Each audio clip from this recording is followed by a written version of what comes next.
Hello, welcome to day 5। सबसे पहले आप लोग अपना प्रीवियस होमवर्क चेक कर ले। प्रीवियस होमवर्क था पहला जुमला, क्या तुम्हें उसकी क़यादत पर फ़ख्र है? Are you proud of his leadership? Second, क्या वो अपने कौल और फेल में सच्चा है? Is he loyal to his words and deeds? Third, क्या उसे अपनी कामयाबी पर यकीन है? Is he sure of his success? Fourth, क्या वो अपने वालिदैन का इकलौता बेटा नहीं है? Isn't he the only son of his parents? Fifth, क्या वो हज़ारों मासूम लोगों का कातिल नहीं है? Isn't he the slayer of thousands of innocent people? Last sentence है, क्या उनके मफाद एक नहीं है? Isn't their interest common? अपने जुमले इन जुमलों के साथ चेक कर रहे, अगर कोई गलती सरज़द हुई है तो उनको निकाल दे।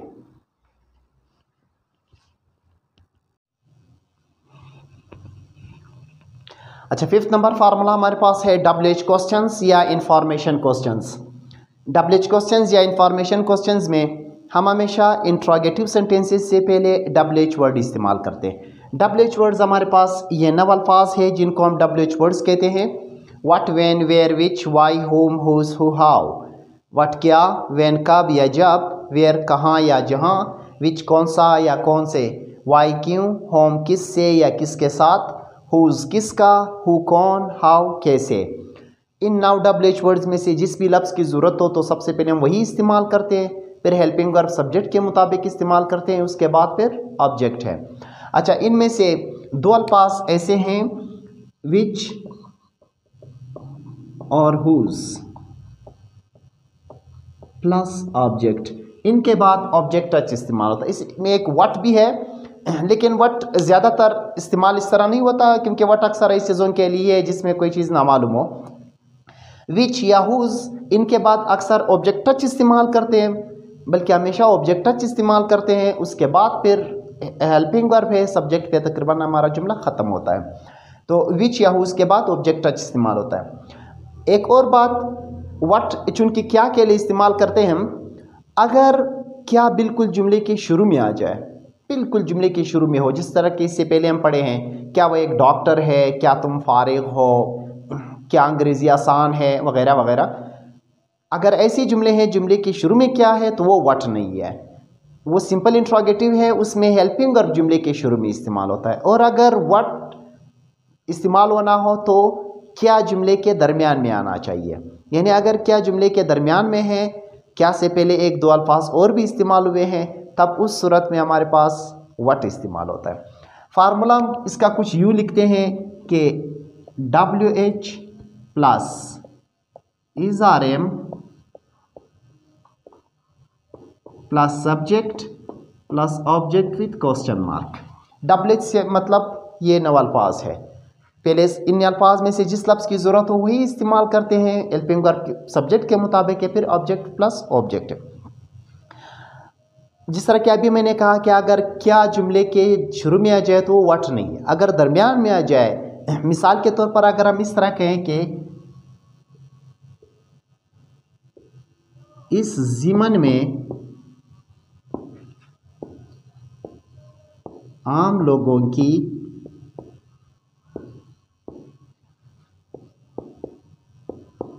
जिम्मेदारी क्या है?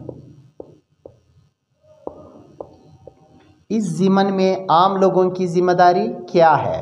अब क्या बिल्कुल जुमले के एंड में, यानी शुरू में नहीं है, तो इसलिए अगर जुमले के दरमियान या आखिर तक आ जाए तो इसमें फिर हम इसके लिए वट इस्तेमाल करते हैं। अब इसके लिए हम वट इस्तेमाल करते हैं, जैसा कि what is the responsibility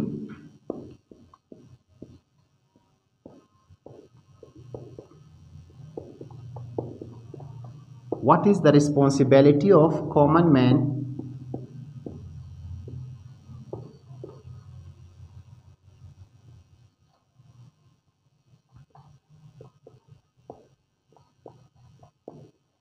in this regard?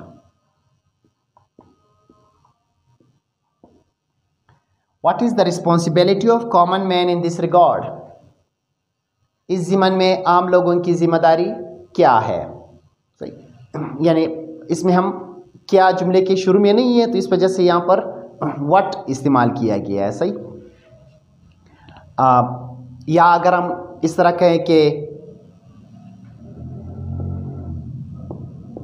तुम क्यों उनके खिलाफ हो, तुम क्यों उनके खिलाफ हो। अब क्यों, क्यों के लिए हम क्या इस्तेमाल करते हैं, वाई, सब्जेक्ट इसमें तुम है, यू के लिए यू के साथ हम आर इस्तेमाल करते हैं। सो वाई और यू अगेंस्ट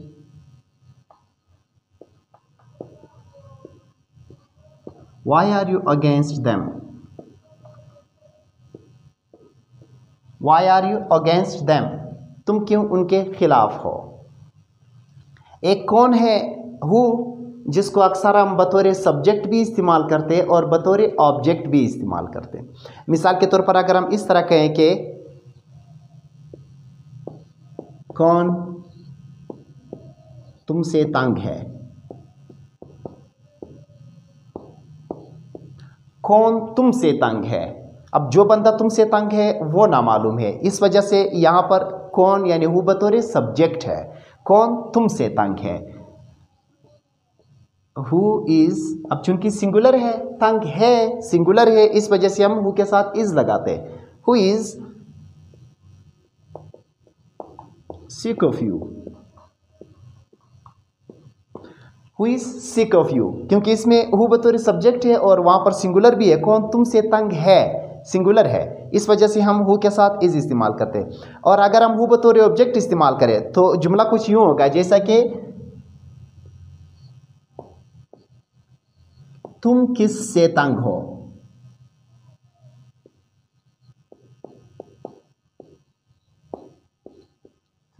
तुम किससे तंग हो। अब यहां पर सब्जेक्ट तुम मौजूद है, यू मौजूद है, लेकिन जिस बंदे से तंग हो वो नामालूम है, तो यहां पर हु उस बंदे को जाहिर करता है जो नामालूम है, यानी ऑब्जेक्ट को जिसके बारे में बात करते हैं। सो तुम किससे तंग हो, who are you sick of,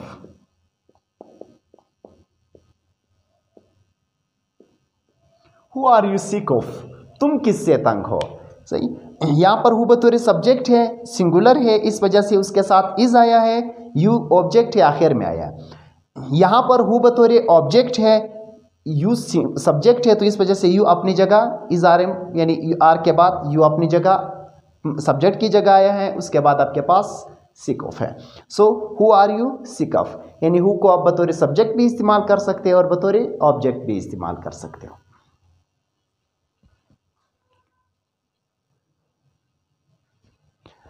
6 number formula हमारे पास नेगेटिव WH क्वेश्चंस, नफी मालूमाती सवालात है या WH क्वेश्चंस नेगेटिव है। तो इसमें WH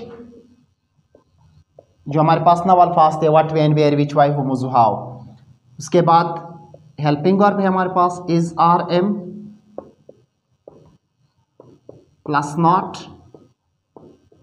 plus subject plus object with question mark, यानी WH plus is, are, am plus not plus subject plus object with question mark है। सही, नेगेटिव है, नफी है, इसमें नॉट ऑलरेडी हेल्पिंग वर्ब के बाद मौजूद है। अब मिसाल के तौर पर अगर आपके पास एक जुमला है कि उनके पास क्या नहीं है,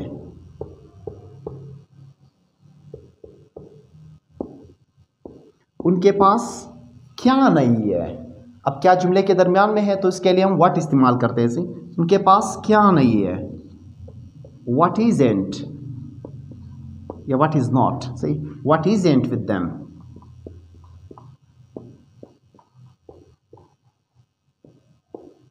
व्हाट इजंट विद देम, उनके पास क्या नहीं है। सही, या इसी तरह वो क्यों अपने काम से मुखलिस नहीं है,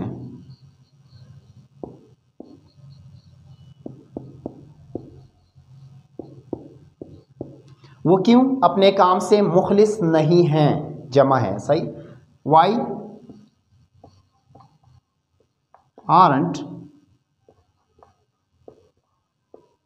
Why aren't they sincere to their work?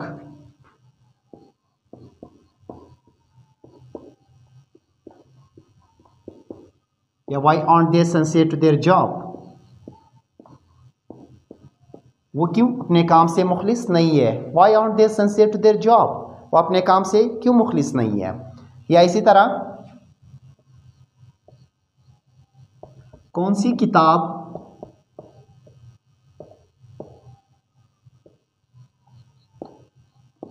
मालूमाती नहीं है? कौन सी किताब मालूमाती नहीं है? अब इसमें कौन सी उसके लिए विच इस्तेमाल करते हैं, which is followed by object, which के साथ ऑब्जेक्ट टच इस्तेमाल होता है। सो अब हम कहते हैं कि विच बुक विच के साथ हम टच इस्तेमाल करते हैं। सही, विच बुक इज़ेंट इंफॉर्मेटिव,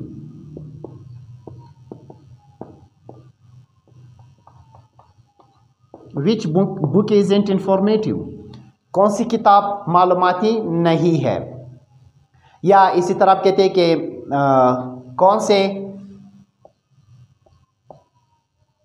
कौन से मुल्क के लोग तहजीब याफ्ता नहीं है,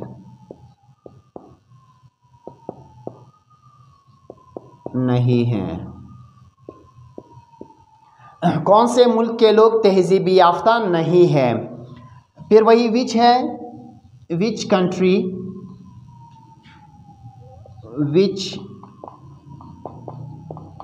पीपल,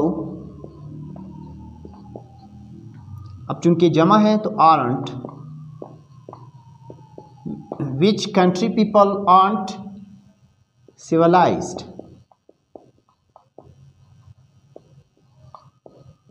विच कंट्री पीपल आरंट सिविलाइज्ड, कौन से मुल्क के लोग तहजीब याफ्ता नहीं हैं। यानी सबसे पहले WH इस्तेमाल करते हैं, हेल्पिंग वर्ब सब्जेक्ट के मुताबिक है, हेल्पिंग वर्ब के साथ नॉट इस्तेमाल करते हैं, उसके बाद सब्जेक्ट और ऑब्जेक्ट इस्तेमाल करते हैं और आखिर में एक सवाल या निशान डालते हैं। सही, ये उसका लास्ट फार्मूला है। इसके बाद फिर हम जीरो ग्रुप प्रेजेंट ख़त्म होता है, इसके बाद फिर हम पास्ट शुरू करते हैं, जीरो ग्रुप पास्ट की तरफ जाते हैं।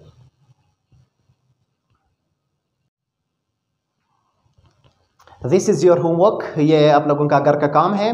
पहला जुमला है, आपकी नज़र में ज़िंदगी क्या है। सेकंड, आजकल उसका ठिकाना कहाँ है। किसकी तकरीर दिलचस्प है, वो क्यों अपने वादे का पक्का नहीं है। कौन तुमसे मुत्तफिक नहीं है। और लास्ट सेंटेंस है, वो कैसे काबिल एतमाद नहीं है। इनमें जो डिफ़िकल्ट वर्ड्स यूज़ हुए हैं वो है नवाडेज आजकल, अबॉर्ड ठिकाना, इंटरेस्टिंग दिलचस्प, स्पीच तकरीर, स्टिक्ट वर्ड्स वादे का पक्का होना, एग्री मुत्तफिक, ट्रस्टवर्दी या रिलायबल काबिल एतमाद। इन अल्फाज को इस्तेमाल करते हुए इन जुमलों को बना लें। फिर जब मैं जुमले बना लूँगा तब आप अपने जुमले और मेरे जुमले आपस में उनका मुवाजना कर सकते हैं और अगर कोई गलती सरजद हुई है तो आप अपनी गलती निकाल सकते हैं। तब तक के लिए अपना ख्याल रखिएगा। अल्लाह हाफ़िज़, गुड बाय।